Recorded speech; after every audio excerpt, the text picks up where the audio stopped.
سب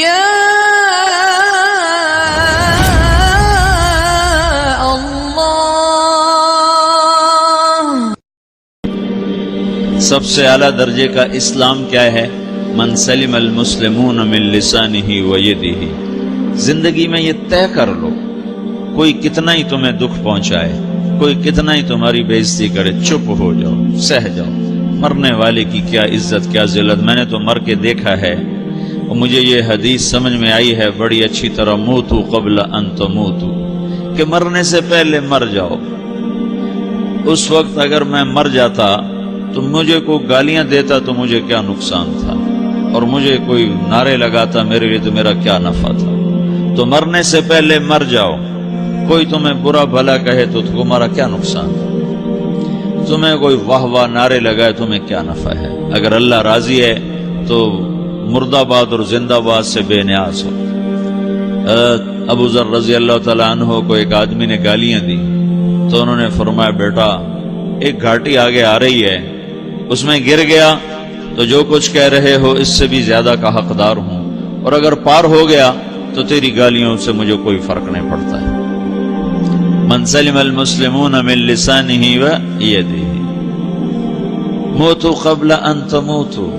چونکہ آج کل اخلاق ہیں انتقامی، معاف کرنے والے اخلاق ہیں نہیں، انتقامی اخلاق ہیں۔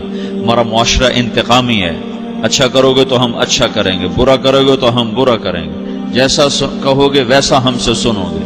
یہ ہمارا ماحول ہے، یہ ہمارا۔ ایک ماں کہہ رہی تھی دوسری ماں کو، میرے پترا کدی کسی نے واسطے سلام نہیں کیتا، بڑے فخر سے کہہ رہی ہے، ہمارے اپنے گاؤں کی بات، میرے پترا کدی نہیں کسی نے واسطے سلام کیتا، مائی جڑا کرے انہوں کریں دیں، جڑا نہ کرے انہوں پوچھ دے ہی کوئی نہیں۔ یہ وہ فخر سے کہہ رہی۔ جو سب سے بڑا عیب ہے وہ سب سے بڑا فخر بنا ہوا۔ میرے پتروں کدی نہیں کسی نے واسطے سلام کیتا۔ جب ماں باپ نے یہ سبق دیا تو اولاد کا کیا قصور ہے؟ ہمارا معاشرہ انتقامی ہے، ایک کی 10 سنانے کا ماحول ہے، تو آپ 100 کی ایک بھی نہ سناؤ۔ احنف بن قیس رضی اللہ تعالیٰ عنہ پہ ایک آدمی نے چڑھائی کر کہنے لگا، ایک سناؤ گے نا تو 10 سنو گے میری طرف سے۔ تو احنف بن قیس کہنے لگے، بھائی تو مجھے 100 بھی سنائے گا نا تو میری طرف سے ایک بھی تو نہیں سنے گی۔ ایک آدمی ان کی بڑی بےزتی کر رہا تھا اور وہ چل رہے تھے اور وہ 100 گالیاں بک رہا ہے۔ جب آ گیا نا قریب شہر تو کہنے لگے، دیکھا میرا قبیلہ یہاں رہتا ہے، اگر کسی نے سن لیا نا تو تیری بڑی دھلائی کر دے گا، تو نے جو مجھے گالیاں دینی میں کھڑا ہوں یہیں تو دے لے، تو اپنا سارا زور پورا کر لے تاکہ آگے تجھے کوئی تکلیف نہ پہنچا دے میری وجہ سے۔ تو وہ پاؤں پہ گر کے معافی مانگنے لگا کہ واقعی تو بڑے حلم والا ہے۔ وہ مشہور تھے اپنے حلم میں، بردباری، اور لوگ ان کا امتحان لینے آیا کرتے تھے، کہ بھئی کوئی ہے جو احنف کو غصہ دلا دے، تو لوگ ناکام ہو جاتے تھے، ان کو غصہ نہیں آتا۔ ایسے ایک عرب سردار گزرا، معن بن زائدہ، وہ بھی اپنے حلم میں بڑے مشہور تھے۔ ایک دفعہ لوگوں میں شرط لگ گئی کہ کوئی ہے معن بن زائدہ کو غصہ دلائے تو ہم اس کو انعام دیں گے۔ تو ایک شاعر نے کہا، میں غصہ دلاتا ہوں، تم دیکھنا ایسے سیخ پا ہو جائے گا جیسے جانور۔ تو وہ چلا گیا اس کی مجلس میں، دربار لگا، عرب سردار تھا بہت بڑا، دربار لگا ہوا، تو کہتا السلام علیکم، وعلیکم السلام۔ تو معن بن زائدہ پر ایک دور بڑے فقر کا گزرا تھا، پھر اللہ نے اس کو بہت بڑی سرداری دی، بنو عباس کا بہت بڑا یہ وزیر گورنر تھا۔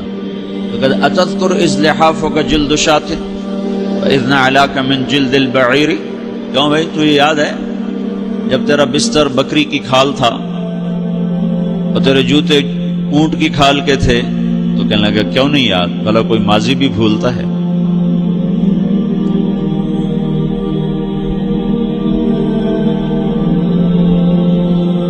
تو وہ کہنے لگا، پہلا وار تو خطا گا، کہ سبحان الذی اعطاک ملکا وعلمک الجلوس علی السریر۔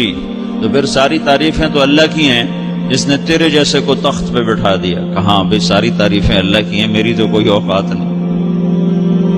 تو کہنے لگا، سأرحل عن دیار انت فیہا وان جار الزمان علی الفقیر، جہاں تیرے جیسا حکمران ہو وہاں مجھے رہنا گوارا ہی نہیں ہے، میں یہاں سے چھوڑ کے نکل جاؤں گا چاہے کتنی تکلیف اٹھاؤں۔ بڑے دربار میں یہ ایک گورنر اور وزیر سے بات ہو رہی ہے تو وہ کہتا ہے اچھا بھائی اگر تو ہمارے پاس رہے گا تو ہم تیرا اکرام کریں گے، اور اگر تو جانا چاہتا ہے تو پھر رافقت کا سلام۔ تو وہ یہ بار بھی خالی گیا تو کہنے لگا فجد لی ابن ناقصۃ بمال۔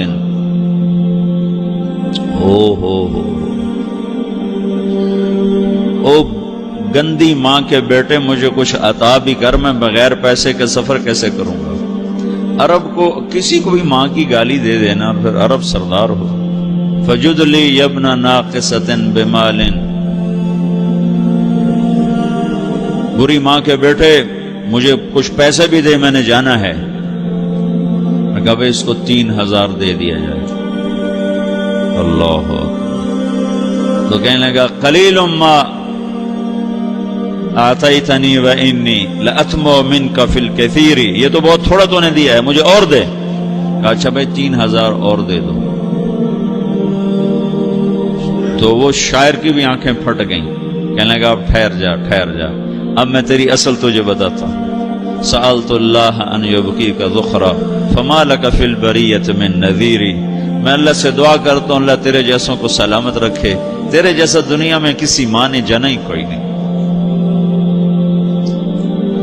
فمنک الجود والافضال حقا وفضل یدیک کالبحر الغزیر، تو ہی سخی ہے، تو ہی کریم ہے، اور سمندر بھی تیری سخاوت کے آگے کچھ نہیں ہے۔ تو نے کہا اچھا بھائی تو نے ہماری برائی کی، ہم نے تمہیں 6000 دیے، اب تو نے ہماری تعریف کی، اب 10,000 اور دے دو اس کو۔ باتیں ہی رہ گئیں، باتیں ہی رہ گئیں۔ کہاں سے لائیں ایسے لوگ؟ ہمارا معاشرہ انتقامی ہے، بدلہ لینے کا ہے، بدلہ لینے کا۔ تو میرے ساتھ کیا میں نے بھی کرنا ہے۔ تو اعلیٰ درجے کا اسلام یہ سکھا رہا نہیں چپ ہو جاؤ، سلامت بن جاؤ، سلامتی بن جاؤ، سلامتی کی علامت بن جاؤ۔ من سلم المسلمون من لسانہ ویدہ۔ اب وہ سوال کرتا ہے یا رسول اللہ ای الایمان افضل، سب سے اعلیٰ درجے کا ایمان کیا ہے؟ اسلام کیا ہے؟ کلمہ، نماز، روزہ، حج، زکات۔ اعلیٰ درجے کا اسلام کیا ہے؟ من سلم المسلمون من لسانہ ویدہ۔ یہ اخلاق کا ادنا درجہ ہے، ادنا درجہ ہے۔ ادنا درجے پر پہنچ کر آپ اسلام میں اعلیٰ درجے پر آ سکتے ہیں۔ وہ سوال کرتا ہے ایمان کیا ہے؟ تو آپ نے کہا اللہ پر، فرشتوں پر، کتابوں پر، رسولوں پر، موت کے بعد کی زندگی پر، تقدیر پر۔ اب ایک اور سائل سوال کرتا ہے ای الایمان افضل، سب سے اعلیٰ درجے کا ایمان کیا ہے؟ تو آپ نے فرمایا حسن الاخلاق، اچھے اخلاق سب سے اعلیٰ درجے کا ایمان ہے۔ جو آدمی اسلام میں، جو آدمی اخلاق میں، جو مرد عورت اخلاق میں ادنا درجے پر ہوتا ہے وہ اسلام میں اعلیٰ درجے پر پہنچتا ہے۔ اب اگر وہ اخلاق میں اعلیٰ درجے پر آ جائے تو اب یہ کہاں پہنچے گا؟ اب یہ کہاں پہنچے گا؟ میرا نبی کہہ رہا ہے سب سے اعلیٰ درجے کا ایمان ہے حسن اخلاق، حسن اخلاق۔ ابو ہریرہ نے پوچھا یا رسول اللہ وما حسن الاخلاق، یہ بھی ایک اور حدیث ہے، یا رسول اللہ حسن اخلاق کیا چیز ہے؟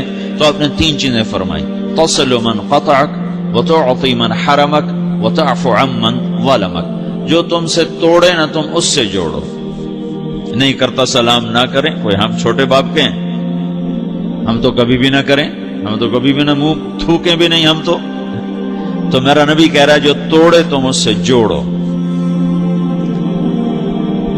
جو محروم کرے اس سے عطا کرو، جو زیادتی کرے اس سے درگزر کرو۔ یہ 3 کام جو عورت مرد کر لے گا یہ اخلاق کے اعلیٰ درجے میں ہے۔ جب یہ اخلاق کے اعلیٰ درجے پر پہنچتا ہے تو پھر میرا نبی کیا بشارت دیتا ہے؟ ادنا درجے پر پہنچ کر تو اعلیٰ مسلمان کی بشارت ہے، اور اخلاق میں اعلیٰ درجے پر پہنچ کر میرا نبی کہتا ہے کاد الحلیم ان یکون نبیا، اعلیٰ اخلاق والا بس نبی بنتے بنتے رہ جاتا ہے۔ اعلیٰ اخلاق والا ایسے ہے جیسے کہ نبی، قریب ہے کہ وہ نبی بن جائے، یہ تو ہے نا ترجمہ، لیکن ہم ہمارے اردو میں کہتے ہیں وہ نبی بنتے بنتے بنتے رہ گیا۔ کیا مطلب؟ کہ اس میں اور نبی میں صرف نبوت کا فرق رہ جاتا، باقی وہ سب کچھ حاصل کر لیتا ہے۔ تو یہ سارے دین کا میں نے آپ کو خلاصہ بتایا ہے کہ میری آپ کی ضرورت ہے کہ میرا اسلام اعلیٰ درجے کا ہو، من سلم المسلمون من لسانہ و یدہ، میرا ایمان اعلیٰ درجے کا ہو،